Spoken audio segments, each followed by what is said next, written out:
Orang kulit hitam ini benar-benar tidak tahu diri. Bahkan ingin menggunakan kekuatan untuk menggulingkan posisi orang kulit putih. Dengan pistol pemula ditembakkan. Para atlet itu bagaikan kuda liar. Mereka berlari cepat keluar. Namun, orang kulit hitam berada di posisi tertinggal. Melihat perlombaan sudah setengah jalan. Orang kulit hitam tiba-tiba menyusul. Dia seperti kilat hitam. Dia adalah yang pertama melewati garis finish. Namun, wasit langsung menyatakan hasilnya tidak sah. Pelatih langsung marah besar. Dia berlari untuk berdebat dengan wasit. Namun, Owens menarik pelatih pergi. Karena dia tahu wasit melakukannya dengan sengaja. Mereka tidak ingin orang kulit hitam memecahkan rekor orang kulit putih.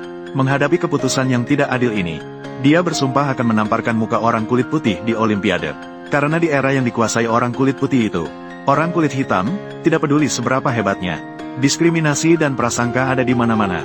Bahkan untuk pergi mandi di pemandian sekolah, juga akan diprovokasi oleh orang kulit putih. Kalian mau pergi kemana? Pergi ke kamar mandi untuk mandi. Kalian harus menunggu kami selesai mandi baru bisa menggunakan. Orang kulit hitam harus antre dengan baik.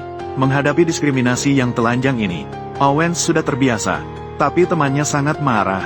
Owens menyarankan dia untuk tidak membuat keributan. Jika tidak, dia akan dikeluarkan dari sekolah. Karena siapapun yang memicu masalah, yang dihukum selalu orang kulit hitam. Keduanya hanya bisa menahan diri. Sampai Owens menemukan mentornya, hidupnya baru akan mulai berubah. Pada hari itu, Owens berlatih lari di lapangan atletik. Kecepatannya menarik perhatian pelatih atletik. Pelatih melihat stopwatch di tangannya. 10 detik 4. Ini adalah waktu yang hanya bisa dicapai oleh atlet terbaik dunia. Di mata pelatih terlihat cahaya. Tapi pelatih sepak bola Amerika di samping mengatakan bahwa rekor dunia adalah 9 detik 4. Ini 1 detik lebih lambat. Tidak ada yang patut untuk disyukuri. Pelatih menjawab, 9 detik 4 adalah rekor dunia untuk 100 yard. Dan anak ini berlari 100 meter. Pelatih dengan antusias memanggil Owens ke kantor. Namun, dia tidak memujinya sebagai seorang jenius. Sebaliknya, dia justru memberikan kritik yang keras. Pelatih menunjukkan bahwa Owens memiliki masalah besar dalam start, ritme, dan postur. Owens merasa sedikit tidak senang setelah mendengarnya. Namun, dia hanya bisa menerima dengan rendah hati. Karena pelatih ini bukan orang sembarangan. Dia pernah menjadi atlet andalan tim lari cepat Amerika. Dia pernah ikut serta dalam Olimpiade Paris 1924. Namun, dia tidak bisa tampil di lapangan karena cedera saat latihan. Pelatih ingin menebus penyesalannya. Dia ingin mengalihkan impian Olimpiadenya kepada Owens. Apakah kamu ingin terkenal di Olimpiade Berlin? Mengikuti Olimpiade adalah impian Owens. Namun, sekarang dia merasa sedikit ragu. Karena saat itu Jerman berada di bawah kekuasaan Nazi. Dan Nazi memiliki prasangka terhadap orang Yahudi dan kulit hitam. Owens tidak terlalu ingin berlomba dalam lingkungan seperti itu. Tapi pelatih memberitahunya, di Amerika juga ada prasangka terhadap orang kulit hitam. Jika kamu terus-menerus terjebak dalam masalah ini, maka kamu akan membuang bakatmu. Owens ingin menonjol, tidak ingin selamanya hidup dalam bayang-bayang orang kulit putih. Dia ingin mengubah nasibnya dan keluarganya. Maka dia menerima saran pelatih, lalu memulai pelatihan profesional selama 28 minggu. Pelatih memberitahu Owens, jika startmu bisa menyamai Su Bingtian, maka Bonite di belakang juga tidak akan bisa mengejarmu. Hal pertama yang harus dilakukan adalah menurunkan pusat gravitasi. Lalu seperti menabrak dinding bata, gunakan semua tenaga untuk mendorong ke depan. Owens melakukan sesuai yang dikatakan pelatih.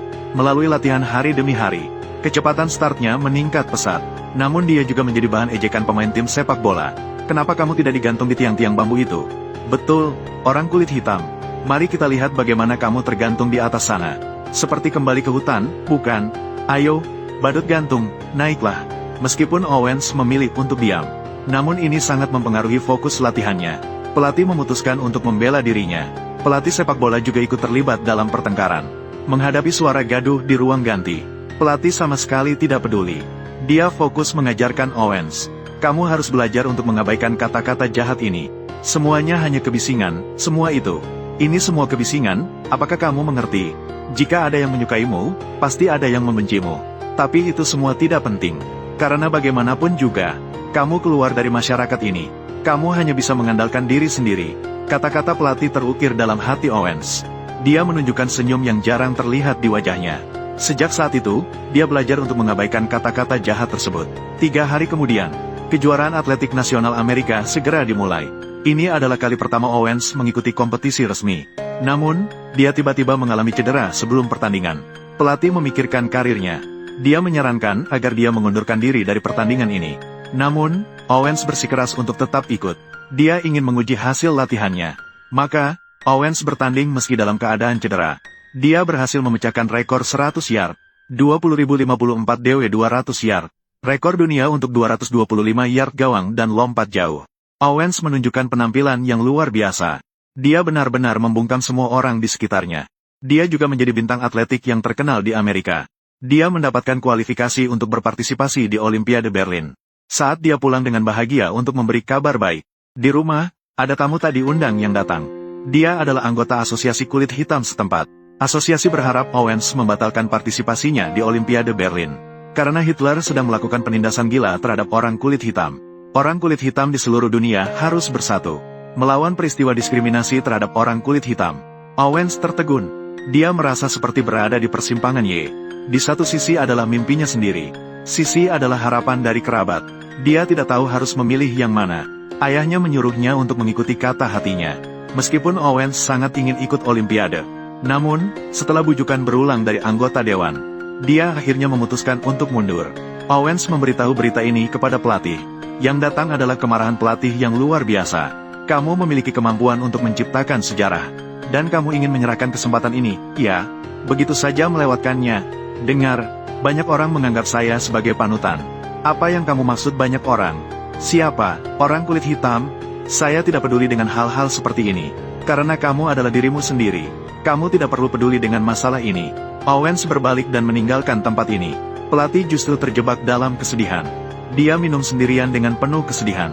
Mengingat kembali dirinya yang pernah mempersiapkan diri untuk Olimpiade. Dia ingin menemukan kembali perasaan hasrat saat itu. Maka dia mencoba melompat jauh sekali. Namun itu membuat lukanya yang lama kambuh. Pelatih dengan tongkatnya menemukan Owens. Dia tidak memarahi seperti sebelumnya, melainkan menunjukkan pengertian terhadap situasi Owens. Namun diam dan menghindar tidak bisa mengubah keadaan. Dia tetap menyarankan Owens untuk ikut Olimpiade. Karena dengan begitu bisa menunjukkan semangat tak tergoyahkan orang kulit hitam. Jika kalah, segalanya tidak akan berubah. Jika menang, maka semua prasangka bisa dihancurkan. Setelah mendengar itu, Owens merasa tercerahkan. Dia memiliki cukup keyakinan untuk mengejar mimpinya. Akhirnya memutuskan untuk berpartisipasi dalam Olimpiade Berlin 1936. Namun Owens hanya bisa berjuang sendirian. Karena pelatih tidak mendapatkan izin dari delegasi Amerika. Tidak bisa menemaninya berangkat. Owens merasa gelisah di atas kapal pesiar. Kepercayaan dirinya sangat terpengaruh. Dia tidak tahu bagaimana menghadapi pertandingan yang begitu penting. Saat itu, sebuah suara yang familiar terdengar dari belakang. Apakah kamu mulai mabuk laut?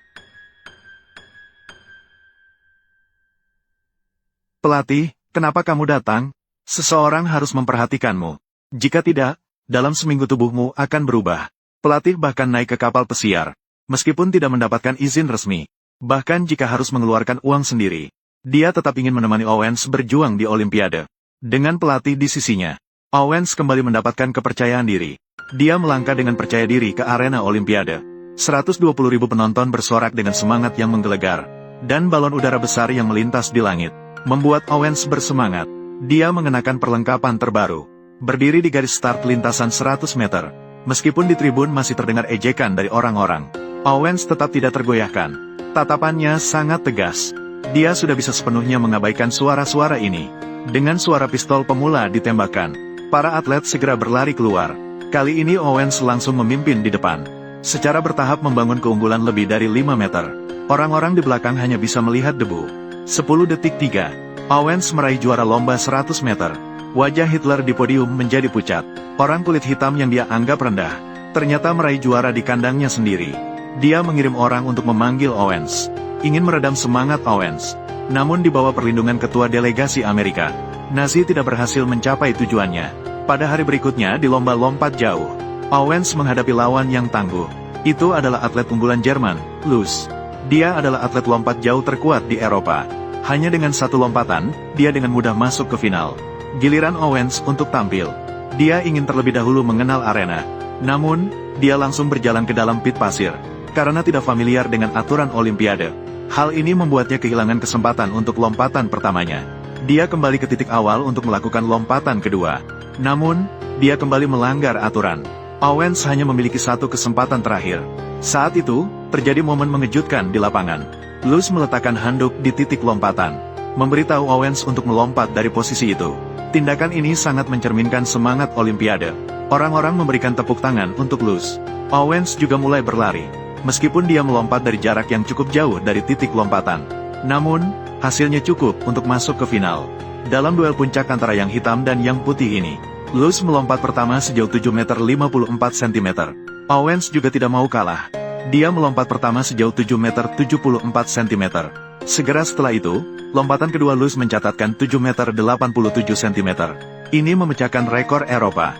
Penonton di NCUY bersorak gembira untuknya. Pelatih menjadi sedikit tegang.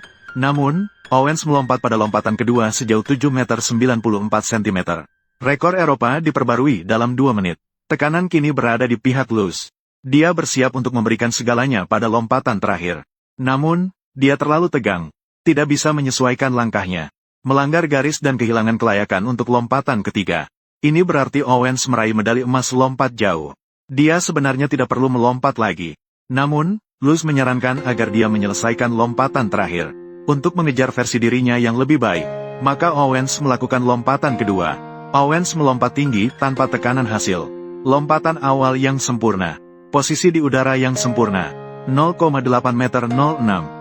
Rekor Olimpiade baru lahir. Luz menarik Owens berkeliling arena, membiarkannya menikmati sorakan ratusan ribu orang. Sorakan ini tidak memandang negara atau ras. Membuktikan bahwa arena Olimpiade adalah tempat bagi atlet di seluruh dunia untuk mewujudkan impian. Owens masih memiliki satu perlombaan 200 meter terakhir.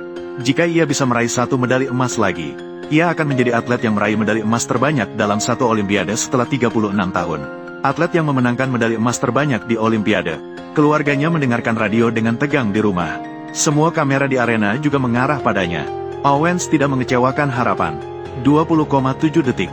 Ia berhasil meraih medali emas ketiga. Seluruh arena meneriakkan nama Owens. Keluarga di depan radio juga sangat bersemangat. Ayahnya bahkan menggenggam tinjunya dengan penuh semangat. Owens adalah kebanggaan keluarganya. Ia adalah pahlawan negara. Bahkan merupakan harta dunia. Ia dengan kemampuannya sendiri menamparkan muka Hitler yang mengeluarkan pernyataan rasial, mengubah sebagian orang terhadap prasangka terhadap orang kulit hitam. Namun diskriminasi yang sudah mengakar tidak pernah berhenti. Setelah kembali ke tanah air, Owens pergi menghadiri pesta perayaannya sendiri. Namun ia ditolak di pintu, karena semua orang kulit hitam yang ingin masuk ke restoran ini harus melalui jalur pelayan. Saat itu ada sebuah film yang diadaptasi dari peristiwa nyata.